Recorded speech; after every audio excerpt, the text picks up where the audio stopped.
नमस्कार प्रेक्षकांनो, स्टार प्रवाहावरील लग्नानंतर होगलेच प्रेम या मालिकेच्या आगामी भागात आपण पाहणार आहोत की वसुंधरा मानिनीला सांगत असते की रम्याला बघायला पाहुणे घरी येणार आहेत, त्याचमुळे तिच्या मामा मामीने सगळी तयारी करावी असं मला वाटतं. मानिनी म्हणते की रम्याचं सगळं काही आम्ही बघून घेऊ, तुम्ही काळजी करू नका. पण इकडे मायलिकी आता भलतेच लग्नाचं स्वप्न पाहत असतात. रम्याने आता पार्थसोबत लग्न करण्याची पत्रिकाही छापलेली असते आणि वसुंधरा तिला पूर्णपणे पाठिंबा असतो.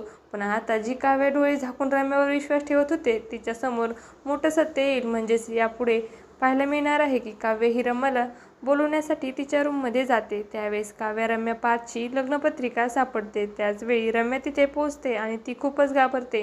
काव्य आता रागाच्यात रम्याला जाब विचारत असते. तेव्हा त्या रम्याला वाचवण्यासाठी म्हणते की मीच ही पत्रिका छापली होती, माझा रम्याचा यात काहीच हात नाहीये. असं काही आपल्याला येणाऱ्या भागात पाहायला मिळणार आहे. तुम्हाला जर आपला व्हिडिओ आवडला असेल तर चॅनलला लाईक, शेअर आणि सबस्क्राईब करायला विसरू नका. धन्यवाद.